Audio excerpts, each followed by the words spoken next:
From Passion to Peace by James Allen. Chapter 1. Passion. The pathway of the saints and sages, the road of the wise and the pure, the highway along which the Saviours have trod, and which all Saviours to come will walk. Such is the subject of this book, such is the high and holy theme which the author briefly expounds in these pages. Passion is the lowest level of human life. None can descend lower. In its chilling swamps and concealing darkness creep and crawl the creatures of the sunless world. Lust, hatred, anger, covetousness, pride, vanity, greed, revenge, envy, backbiting, lying, theft, deceit, treachery, cruelty, suspicion, jealousy. Such are the brute forces and blind, unreasoning impulses that inhabit the underworld of passion, and roam devouring and devoured in the rank primeval jungles of the human mind. There also dwell the dark shapes of remorse, pain, and suffering, and the drooping forms of grief, sorrow, and lamentation. In this dark world the unwise live and die, not knowing the peace of purity, nor the joy of that divine light which forever shines above them and for them. Yet it shines in vain so long as it falls on the unseeing eyes which look not up, but are ever bent earthward, fleshward. But the wise look up. They are not satisfied with this passion world. They bend their steps towards the upper world of peace, the light and the glory of which they behold, at first far off, but nearer and with ever increasing splendor as they ascend. None can fall lower than passion, but all can rise higher. In that lowest place where further descent is impossible, all who move forward must ascend. The ascending pathway is always at hand, near and easily accessible. It is the way of self-conquest. He has already entered into it who has begun to say nay to his selfishness, who has begun to discipline his desires, and to control and command the unruly elements of his mind. Passion is the arch-enemy of mankind, the slayer of happiness, the opposite and enemy of peace. From it proceeds all that defiles and destroys. It is the source of misery, and the promulgator of mischief and disaster. The inner world of selfishness is rooted in ignorance of divine law, of divine goodness, ignorance of the pure way and the peaceful path. Passion is dark, and it thrives and flourishes in spiritual darkness. It cannot enter the regions of spiritual light. In the enlightened mind the darkness of ignorance is destroyed. In the pure heart there is no place for passion. Passion in all its forms is a mental thirst, a fever, a torturing unrest. As a fire consumes a magnificent building, reducing it to a heap of unsightly ashes, so are men consumed by the flames of passions, and their deeds and works fall and perish. If one would find peace, he must come out of passion. The wise man subdues his passions. The foolish man is subdued by them. The seeker for wisdom begins by turning his back on folly. The lover of peace enters the way which leads thereto, and with every step he takes, he leaves further below and behind him the dark dwelling place of passion and despair. The first step towards the heights of wisdom and peace is to understand the darkness and misery of selfishness, and when that is understood, the overcoming of it, the coming out of it, will follow. Selfishness, or passion, not only subsists in the gross forms of greed and glaringly ungoverned conditions of the mind, it informs also every hidden thought which is subtly connected with the assumption and glorification of one's self. It is most deceiving and subtle when it prompts one to dwell upon the selfishness in others, to accuse them of it, and to talk about it. The man who continually dwells upon the selfishness in others will not thus overcome his own selfishness. Not by accusing others do we come out of selfishness, but by purifying ourselves. The way from passion to peace is not by hurling painful charges against others, but by overcoming one's self. By eagerly striving to subdue the selfishness of others, we remain passion-bound. By patiently overcoming our own selfishness, we ascend to freedom. Only he who has conquered himself can subdue others, and he subdues them not by passion, but by love. The foolish man accuses others and justifies himself, but he who is becoming wise justifies others and accuses himself. The way from passion to peace is not in the outer world of people. It is in the inner world of thoughts. It does not consist in altering the deeds of others. It consists in perfecting one's own deeds. Frequently, the man of passion is most eager to put others right, but the man of wisdom puts himself right. If one is anxious to reform the world, let him begin by reforming himself. The reformation of self does not end with the elimination of the sensual elements only. That is its beginning. It ends only when every vain thought and selfish aim is overcome. Short of perfect purity and wisdom, there is still some form of self-slavery or folly which needs to be conquered. Passion is at the base of the structure of life. Peace is at its crown and summit. Without passion to begin with, there would be no power to work with, and no achievement to end with. Passion represents power, but power misdirected, power producing hurt instead of happiness. Its forces, while instruments of destruction in the hands of the foolish, are instruments of preservation in the hands of the wise. When curbed and concentrated and beneficially directed, they represent working energy. Passion is the flaming sword which guards the gates of paradise. It shuts out and destroys the foolish. It admits and preserves the wise. He is the foolish man who does not know the extent of his own ignorance, who is the slave of thoughts of self, who obeys the impulses of passion. He is the wise man who knows his own ignorance, who understands the emptiness of selfish thoughts, who masters the impulses of passion. The fool descends into deeper and deeper ignorance. The wise man ascends into higher and higher knowledge. The fool desires, suffers, and dies. The wise man aspires, rejoices, and lives. With mind intent on wisdom and mental gaze raised upward, the spiritual warrior perceives the upward way and fixes his attention upon the heights of peace.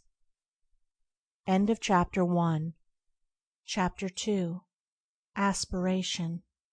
With the clear perception of one's own ignorance comes the desire for enlightenment, and thus in the heart is born aspiration, the rapture of the saints. On the wings of aspiration man rises from earth to heaven, from ignorance to knowledge, from the under darkness to the upper light. Without it he remains a groveling animal, earthly, sensual, unenlightened and uninspired. Aspiration is the longing for heavenly things, for righteousness, compassion, purity, love, as distinguished from desire, which is the longing for earthly things, for selfish possessions, personal dominance, low pleasures, and sensual gratifications. As a bird deprived of its wings cannot soar, so a man without aspiration cannot rise above his surroundings and become a master of his animal inclinations. He is the slave of passions, is subject to others, and is carried hither and thither by the changing current of events. For one to begin to aspire means that he is dissatisfied with his low status, and is aiming at a higher condition. It is a sure sign that he is aroused out of his lethargic sleep of animality, and has become conscious of nobler attainments and a fuller life. Aspiration makes all things possible. It opens the way to advancement. Even the highest state of perfection conceivable it brings near and makes real and possible, for that which can be conceived can be achieved. Aspiration is the twin angel to inspiration. It unlocks the gates of joy. Singing accompanies soaring. Music, poetry, prophecy, and all high and holy instruments are at last placed in the hands of those whose aspirations flag not, whose spirit does not fail. So long as animal conditions taste sweet to a man, he cannot aspire, he is already satisfied.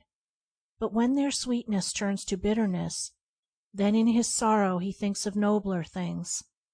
When he is deprived of earthly joy, he aspires to the joy which is heavenly. It is when impurity turns to suffering that purity is sought. Truly aspiration rises, phoenix-like, from the dead ashes of repentance, but on its powerful pinions man can reach the heaven of heavens.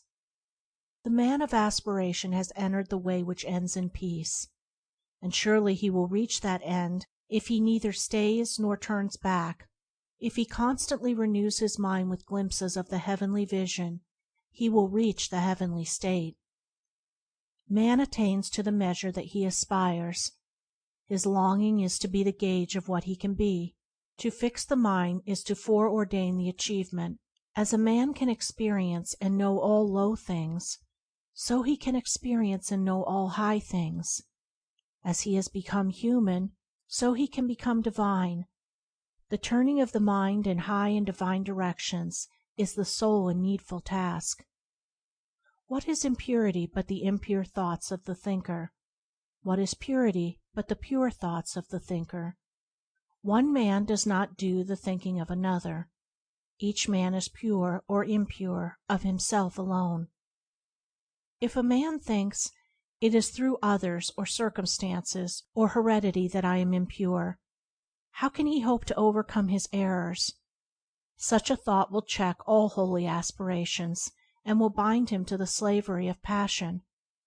When a man fully perceives that his errors and impurities are his own, that they are generated and fostered by himself, that he alone is responsible for them, then he will aspire to overcome them. The way of attainment will be opened up to him, and he will see from where and to what destination he is traveling. The man of passion sees no straight path before him, and behind him all is fog and gloom. He seizes the pleasure of the moment, and does not strive for understanding or think of wisdom. His way is confused, turbulent, and troubled, and his heart is far from peace. The man of aspiration sees before him the pathway up the heavenly heights, and behind him are the circuitous routes of passion up which he has hitherto blindly groped. Striving for understanding, and his mind set on wisdom, his way is clear, and his heart already experiences a foretaste of the final peace. Men of passion strive mightily to achieve little things, things which speedily perish, and in the place where they were leave nothing to be remembered. Men of aspiration strive with equal might to achieve great things, things of virtue, of knowledge, of wisdom, which do not perish, but stand as monuments of inspiration for the uplifting of humankind. As the merchant perceives worldly success by persistent exertion, so the saint achieves spiritual success by aspiration and endeavor. One becomes a merchant, the other a saint, by the particular direction in which his mental energy is guided. When the rapture of aspiration touches the mind, it at once refines it, and the dross of its impurities begin to fall away. While aspiration holds the mind, no impurity can enter it, for the impure and the pure cannot at the same moment occupy the thought. But the effort of aspiration is at first spasmodic and short-lived. The mind falls back into its habitual error, and must be constantly renewed. The lover of the pure life renews his mind daily with the invigorating glow of aspiration. He rises early, and fortifies his mind with strong thoughts and strenuous endeavor.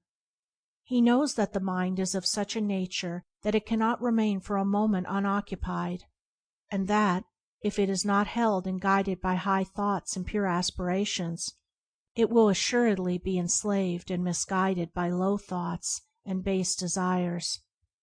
Aspiration can be fed, fostered, and strengthened by daily habit, just as desire. It can be sought and admitted into the mind as a divine guide, or it can be neglected and shut out. To retire for a short time each day to some quiet spot, preferably in the open air, and there call up the energies of the mind in surging waves of holy rapture, is to prepare the mind for great spiritual victories and destinies of divine import. For such a rapture is the preparation for wisdom and the prelude to peace. Before the mind can contemplate pure things, it must be lifted up to them. It must rise above impure things, and aspiration is the instrument by which this is accomplished. By its aid the mind soars swiftly and surely into heavenly places, and begins to experience divine things. It begins to accumulate wisdom, and to learn to guide itself by an ever-increasing measure of the divine light of pure knowledge. To thirst for righteousness, to hunger for the pure life, to rise in holy rapture on the wings of angelic aspiration, this is the right road to wisdom. This is the right striving for peace. This is the right beginning of the way divine. End of Chapter 2. Chapter 3. Temptation. Aspiration can carry a man into heaven, but to remain there, he must learn to conform his entire mind to the heavenly conditions. To this end, temptation works.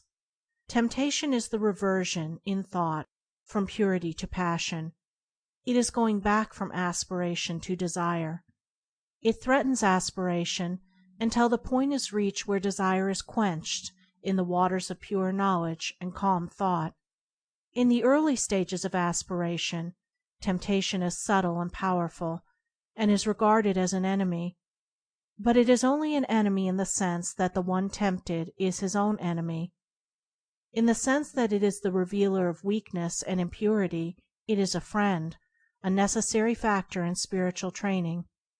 It is, indeed, an accompaniment of the effort to overcome evil and apprehend good. To be successfully conquered, the evil in a man must come to the surface and present itself, and it is in temptation that the evil hidden in the heart stands revealed and exposed.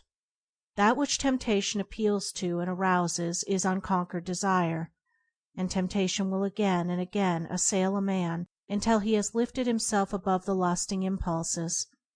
Temptation is an appeal to the impure. That which is pure cannot be subject to temptation. Temptation waylays the man of aspiration until he touches the rein of the divine consciousness, and beyond that border temptation cannot follow him.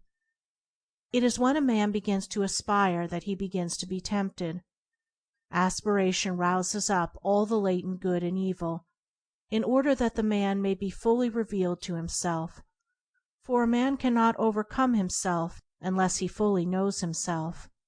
It can scarcely be said of the merely animal man that he is tempted, for the very presence of temptation means that there is a striving for a purer state. Animal desire and gratification is the normal condition of the man who has not yet risen into aspiration. He wishes for nothing more, nothing better, than his sensual enjoyments, and this, for the present, satisfied. Such a man cannot be tempted to fall, for he has not yet risen. The presence of aspiration signifies that a man has taken one step, at least, upward, and is therefore capable of being drawn back. This backward attraction is called temptation. The allurements of temptation subsist in the impure thoughts and downward desires of the heart. The object of temptation is powerless to attract when the heart no longer lusts for it. The stronghold of temptation is within a man, not without, and until a man realizes this, the period of temptation will be prolonged. While a man continues to run away from outward objects until the delusion that temptation subsists entirely in them, and does not attack and purge away his impure imaginings, his temptations will increase, and his falls will be many and grievous. When a man clearly perceives that the evil is within and not without, then his progress will be rapid, his temptations will decrease, and the final overcoming of all temptation will be well within the range of his spiritual vision. Temptation is torment. It is not an abiding condition, but is a passage from the lower condition to the higher. The fullness and perfection of life is bliss, not torment. Temptation accompanies weakness and defeat, but a man is destined for strength and victory. The presence of torment is the signal to rise and conquer. The man of persistence and ever renewed aspiration does not allow himself to think that temptation cannot be overcome. He is determined to be the master of himself. Resignation to evil is an acknowledgment of defeat. It signifies that the battle against self is abandoned, that good is denied, that evil is made supreme. As the energetic man of business is not daunted by difficulties but studies how to overcome them, so the man of ceaseless aspiration is not crushed into submission by temptations, but meditates how he may fortify his mind. For the tempter is like a coward; he only creeps in at weak and unguarded points. The tempted one should study thoughtfully the nature and meaning of temptation, for until it is known it cannot be overcome. A wise general, before attacking the opposing force, studies the tactics of his enemy. Likewise, he who is to overcome temptation must understand how it arises in his own darkness and error, and must study, by introspection and meditation, how to disperse the darkness and supplement the error by truth. The stronger a man's passions, the fiercer will be his temptations; the deeper his selfishness, the more subtle his temptations; the more pronounced his vanity, the more flattering and deceptive his temptations. A man must know himself if he is to know the truth. He must not shrink away from any revelation which will expose his error. On the contrary, he must welcome such revelations, as it aids to that self-knowledge which is the handmaid of self-conquest. The man who cannot endure to have his errors and shortcomings brought to the surface and made known, but tries to hide them, is unfit to walk the highway of truth. He is not properly equipped to battle with and overcome temptation. He who cannot fearlessly face his lower nature cannot climb the rugged heights of renunciation. Let the tempted one know this, that he himself is both tempter and tempted, that all his enemies are within, that the flatterers which seduce, the taunts which stab, and the flames which burn, all spring from that inner region of ignorance and error in which he has hitherto lived. Knowing this, let him be assured of complete victory over evil. When he is sorely tempted, let him not mourn therefore, but let him rejoice in that his strength is tried and his weaknesses exposed. For he who truly knows and humbly acknowledges his weaknesses will not be slow in setting about the acquisition of strength. Foolish men blame others for their lapses and sins, but let the truth-lover blame only himself. Let him acknowledge his complete responsibility for his own conduct, and not say when he falls, "This thing," or "such and such a circumstance," or "that man was to blame." For the most which others can do is to afford an opportunity for our own good or evil to manifest itself. They cannot make us good or evil. Temptation is at first sore, grievous, and hard to be borne, and subtle and persistent is the assailant. But if the tempted one is firm and courageous, and does not give way, he will gradually subdue his spiritual enemy, and will finally triumph in the knowledge of good. The adverse one is compounded of a man's own lust, selfishness, and pride. When these are put away, evil is seen to be naught, and good is revealed in all victorious splendor. Chapter 3. Chapter 4. Transmutation. Midway between the hell of passion and the heaven of peace is the purgatory of transmutation. Not a speculative purgatory beyond the grave, but a real purgatory in the human heart. In its separating and purifying fire the base metal of error is sifted away, and only the clarified gold of truth remains. When temptation has culminated in sorrow and deep perplexity, then the tempted one, strenuously striving for deliverance, finds that his moral servitude is entirely from himself. Instead of fighting against outer circumstances, he must alter inner conditions. The fight against outer things is necessary at the start. It is the only course which can be adopted at first, because of the prevailing ignorance of mental causation, but it never, of itself, brings about emancipation. What it does bring about is the knowledge of the mental cause of temptation. This knowledge of the mental cause of temptation leads to the transmutation of thought, and the transmutation of thought leads to the deliverance from the bondage of error. The preliminary fighting is a necessary stage in spiritual development, just as the crying and kicking of a helpless babe is necessary to its growth. But as the crying and kicking is not needed beyond the infant stage, so the fierce struggling with, and falling under, temptation ends when the knowledge of mental transmutation is acquired. The truly wise man, he who is enlightened in concerning the source and cause of temptation, does not fight against outward allurements, he abandons all desire for them. Thus they cease to be allurements, and the power of temptation is destroyed at its source. But this abandonment of unholy desire is not the final process.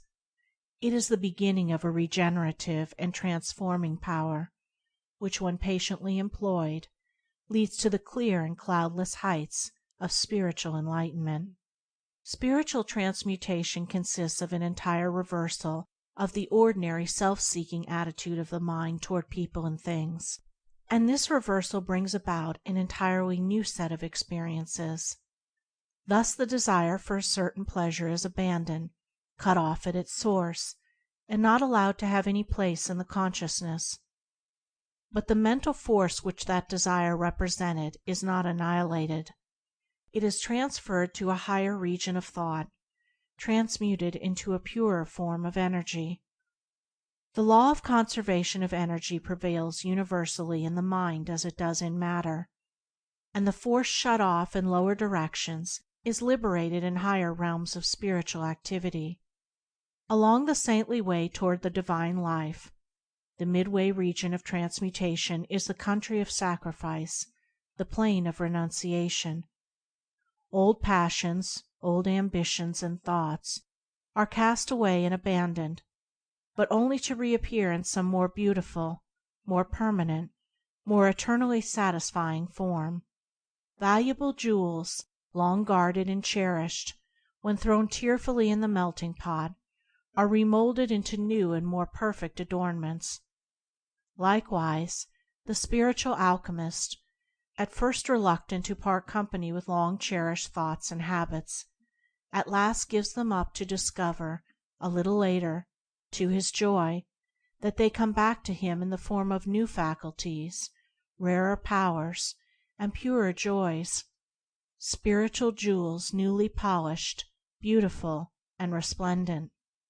In transmuting his mind from evil to good, a man comes to distinguish more and more clearly between error and truth, and so distinguishing, he ceases to be swayed and prompted by outward things and by the actions and attitudes of others. Instead, he acts from his knowledge of truth. First acknowledging his errors and then confronting them with a searching mind and a humble heart, he subdues, conquers, and transmutes them. The early stage of transmutation is painful but brief, for the pain is soon transformed into pure spiritual joy, the brevity of the pain being measured by the intelligence and energy with which the process is pursued. While a man thinks that the cause of his pain is the attitude of others, he will not pass through it. But when he perceives that its cause is in himself, then he will soon pass beyond it into joy. The unenlightened man allows himself to be disturbed, wounded, and overthrown by what he regards as the wrong attitude of others towards him. This is because the same wrong attitude is in himself. He indeed doles out to them, in return, the same actions, regarding as right in himself that which is wrong in others.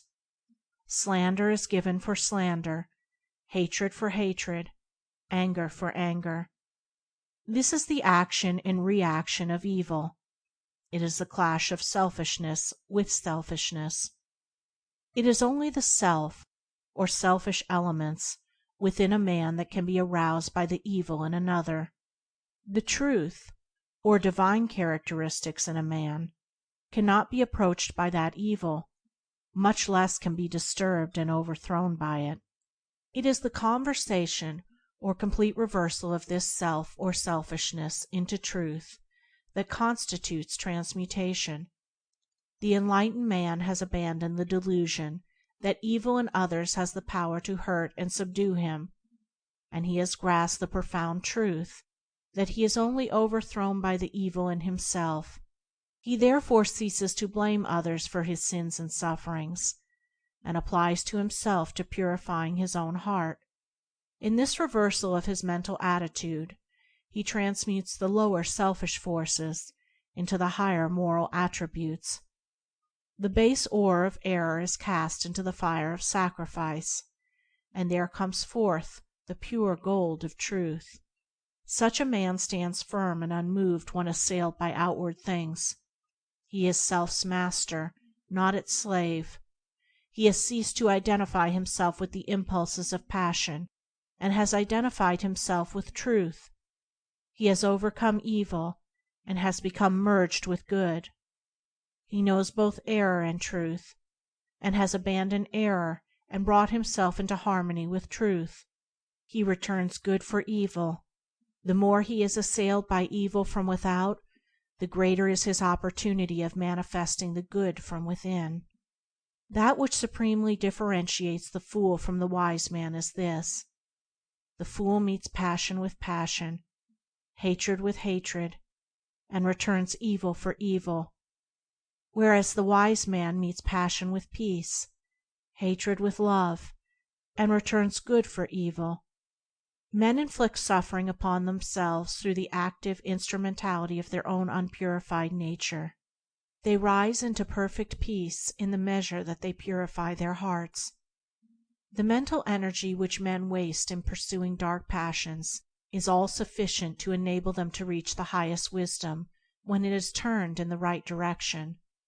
As water, when transmuted into steam, becomes a new, more definite and wide-reaching power, so passion, when transmuted into intellectual and moral force, becomes a new life, a new power for the accomplishment of high and unfailing purposes.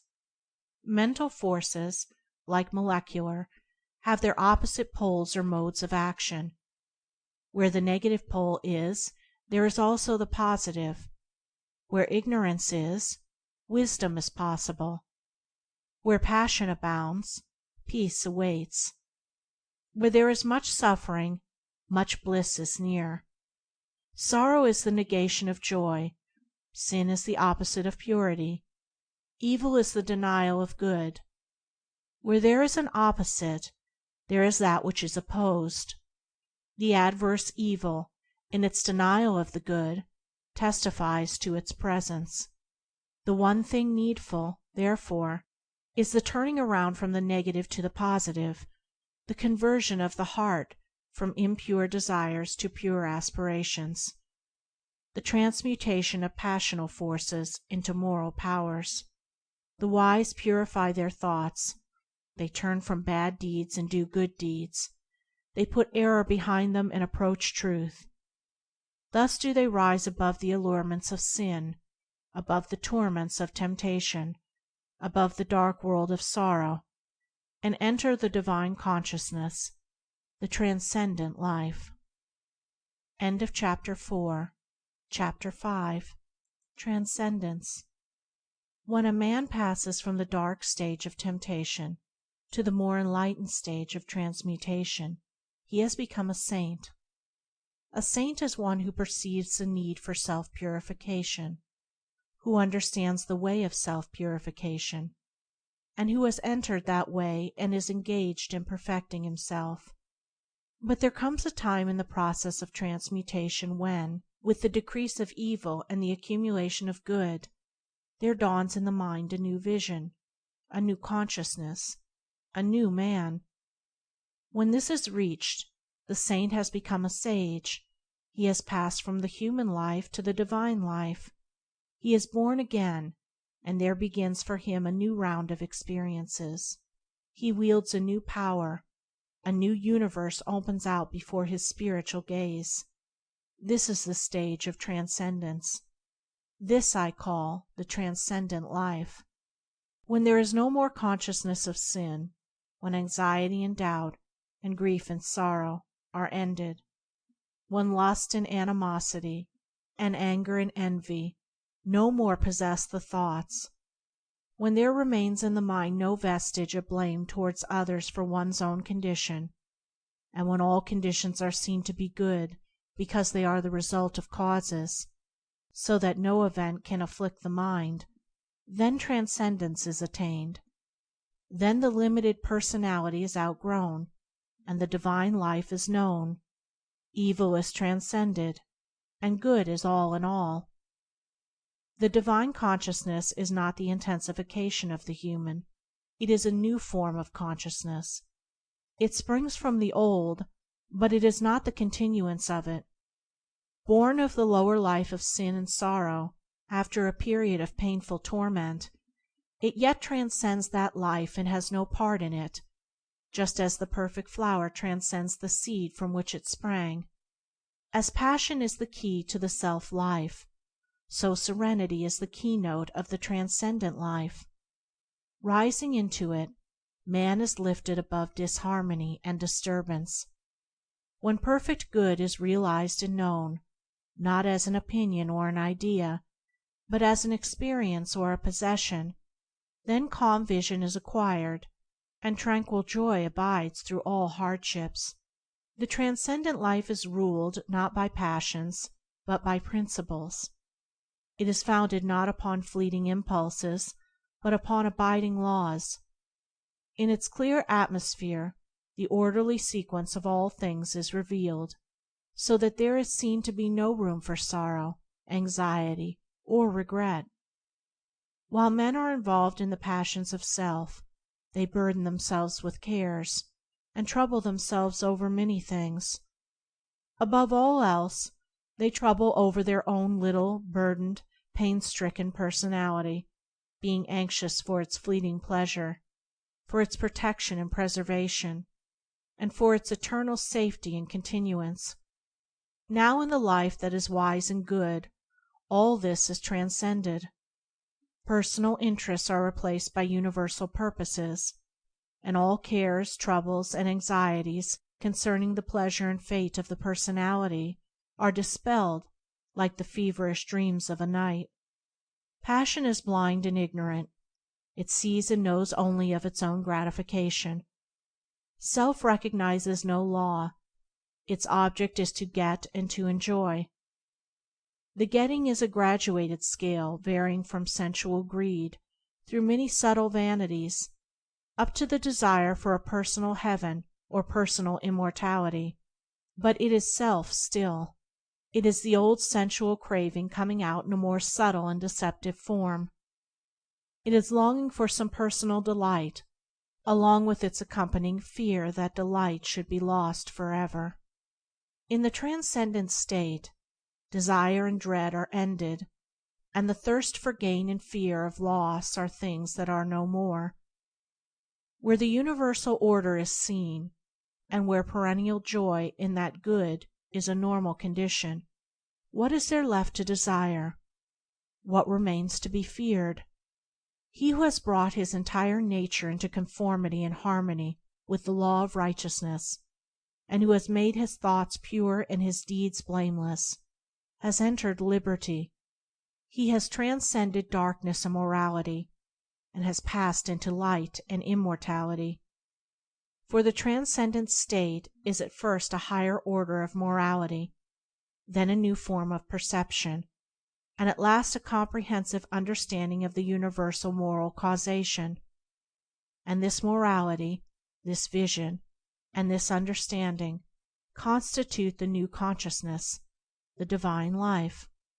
The transcendent man is he who is above and beyond the dominion of self. He has transcended evil and lives in the practice and knowledge of good. He is like a man who, having long looked upon the world with darkened eyes, is now restored to sight, and sees things as they are. Evil is an experience, and not a power. If it were an independent power in the universe, it could not be transcended by any being. But though not as real as a power, it is real as a condition and an experience, for all experience is of the nature of reality. It is a state of ignorance, of undevelopment, and as such it recedes and disappears before the light of knowledge, as the intellectual ignorance of a child vanishes before gradually accumulating learning, or as darkness dissolves before the rising light. The painful experience of evil passes away as the new experiences of good enter into and possess the field of consciousness. And what are the new experiences of good? They are many and beautiful, such as the joyful knowledge of the freedom from sin. They are the absence of remorse and deliverance from all torments of temptation. They are ineffable joy in conditions and circumstances which formerly caused deep affliction, and imperviousness to be hurt by the actions of others. They are great patience and sweetness of character, serenity of mind under all circumstances, and emancipation from doubt, fear, and anxiety. They are freedom from all dislike, envy, and animosity, with the power to feel and act kindly toward others, those who see fit to constitute themselves as one's enemies or opponents. They are the divine power to give blessings for curses, and to return good for evil, a deep knowledge of the human heart, with a perception of its fundamental goodness, an insight into the law of moral causation and the mental evolution of beings, with a prophetic foresight of the sublime good that awaits humanity. Above all, they are a glad rejoicing in the limitation and impotency of evil, and in the eternal supremacy and power of good. All these, and the calm, strong, far-reaching life that these imply and contain, are the rich experiences of the transcendent man, along with all the new and varied resources, the vast powers, the quickened abilities, and enlarged capacities that spring to life in the new consciousness.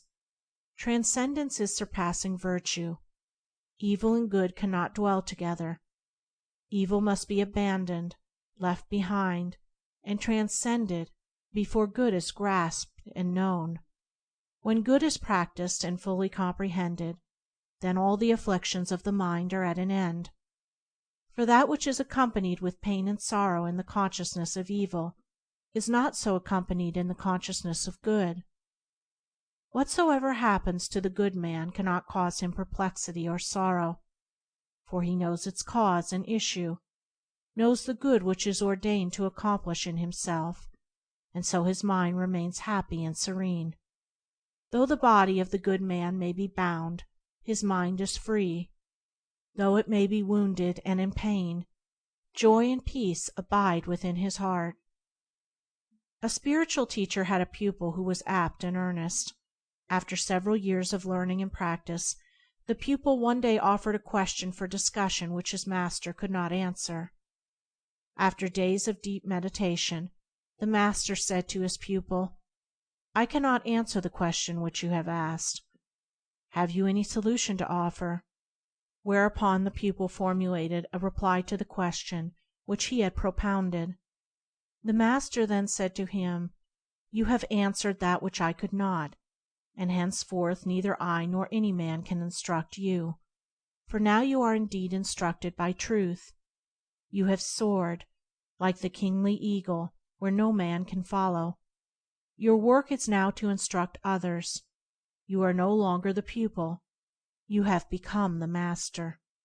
In looking back on the self-life which he had transcended, The divinely enlightened man sees all the afflictions of that life as though his schoolmasters were teaching and leading him upward, and in the measure that he penetrated their meaning and lifted himself above them, they departed from him.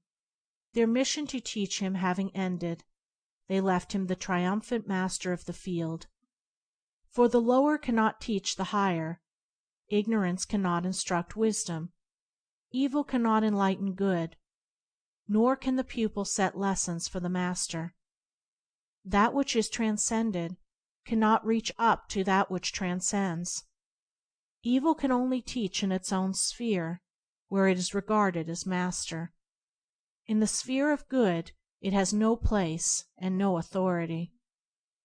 The strong traveler on the highway of truth knows no such thing as resignation to evil. He only knows obedience to good.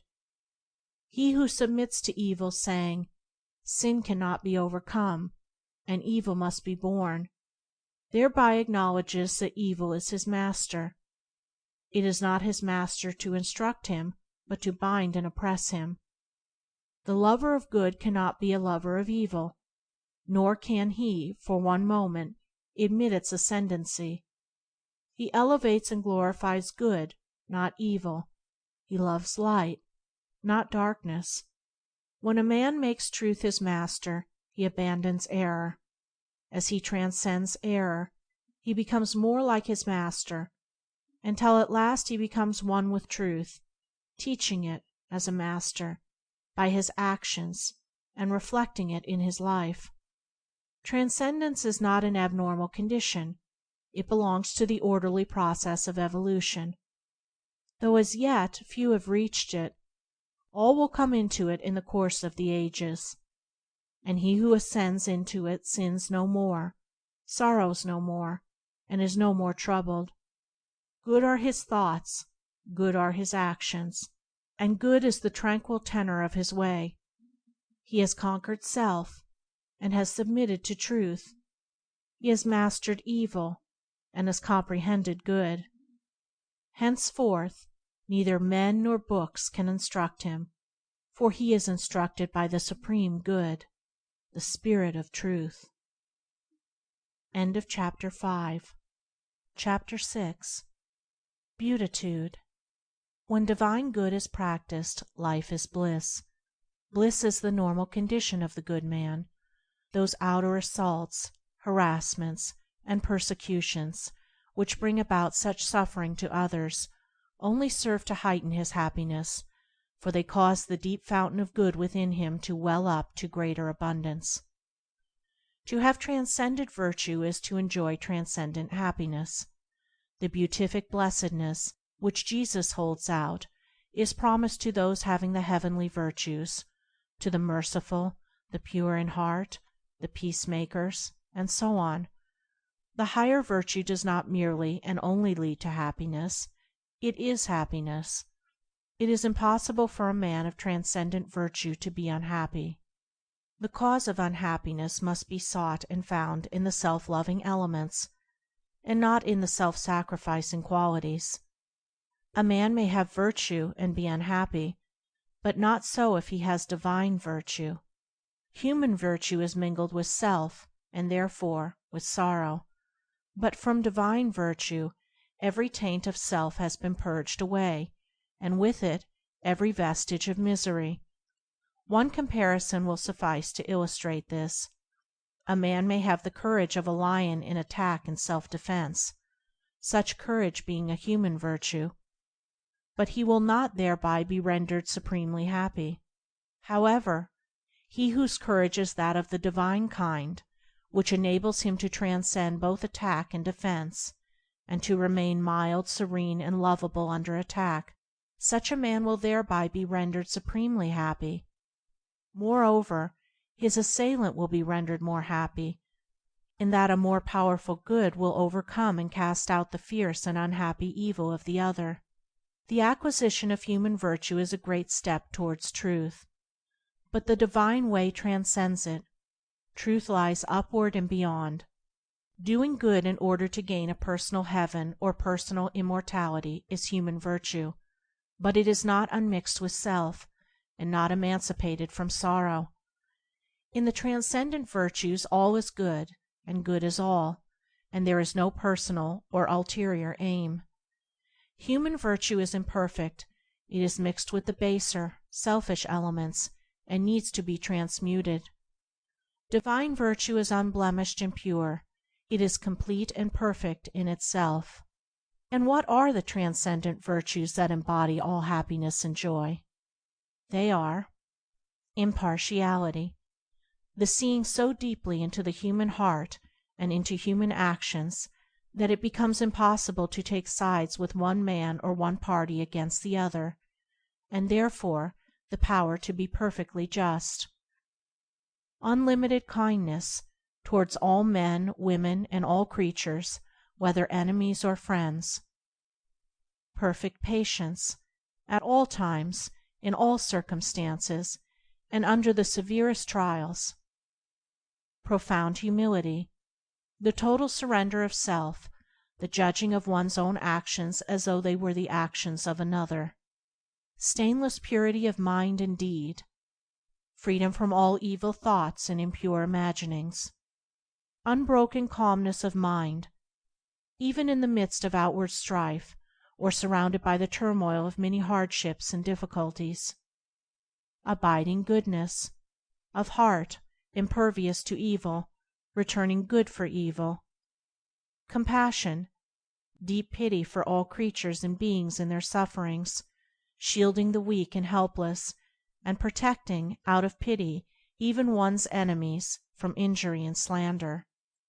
Abounding love, towards all living things, rejoicing with the happy and successful, and sympathizing with the sorrowing and defeated. Perfect peace, toward all things, being at peace with all the world, a profound reconciliation to the divine order of the universe. Such are the virtues that transcend both vice and virtue. They include all that virtue embodies, while going beyond it into divine truth. They are the fruits of innumerable efforts to achieve the glorious gifts of him that overcomes. They constitute the 10-jeweled crown prepared for the calm brow of him who has conquered himself. With these majestic virtues is the mind of the sage adorned. By them he is eternally shielded from sin and sorrow, from harm and hurt, from trouble and turmoil. In them he abides in happiness, a blessedness, a bliss, so pure and tranquil, so deep and high, so far transcending all the fleeting excitements of self, as to be unknown and incomprehensible to the self-seeking consciousness. The sage has conquered passion and has come to lasting peace. As the mighty mountain remains unmoved by the turbulent ocean that beats at its base, so the mind of the sage, towering in lofty virtue, remains unshaken by the tempests of passion which beat unceasingly upon the shores of life. Good and wise, he is evermore happy and serene. Transcendingly virtuous, he lives in beatific bliss. End of Chapter 6. Chapter 7. Peace. Where passion is, peace is not. Where peace is, passion is not. To know this is to master the first letter in the divine language of perfect deeds.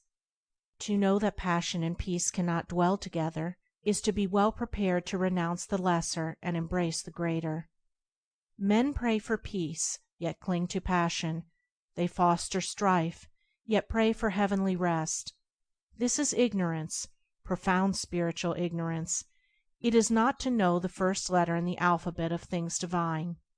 Hatred and love, strife and peace, cannot dwell together in the same heart.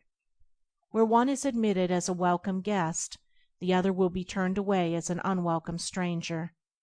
He who despises another will be despised by others. He who opposes his fellow man will himself be resisted. He should not be surprised and mourn that men are divided. He should know that he is propagating strife. He should understand his lack of peace. He is brave who conquers another, but he who conquers himself is supremely noble. He who is victorious over another may, in turn, be defeated, but he who overcomes himself will never be subdued. By the way of self-conquest is perfect peace achieved. Man cannot understand it, cannot approach it, until he sees the supreme necessity of turning away from the fierce fighting of all things without, and entering the noble warfare against evils within. He who has realized that the enemy of the world is within and not without, that his ungoverned thoughts are the source of confusion and strife, that his own unchastened desires are the violators of his peace, and of the peace of the world, such a man is already on the saintly way. If a man has conquered lust and anger, hatred and pride, selfishness and greed, he has conquered the world. He has slain the enemies of peace, and peace remains with him. Peace does not fight, it is not partisan, it has no blatant voice. The triumph of peace is an unassailable silence. He who is overcome by force is not thereby overcome in his heart. He may be a greater enemy than before, but he who is overcome by the spirit of peace is thereby changed at heart. He that was an enemy has become a friend. Force and strife work upon the passions and fears, but love and peace reach and reform the heart. The pure-hearted and wise have peace in their hearts. It enters into their actions. They apply it in their lives. It is more powerful than strife. It conquers where force would fail. Its wings shield the righteous. Under its protection, the harmless are not harmed. It affords a secure shelter from the heat of selfish struggle. It is the refuge for the defeated, a tent for the lost, and a temple for the pure.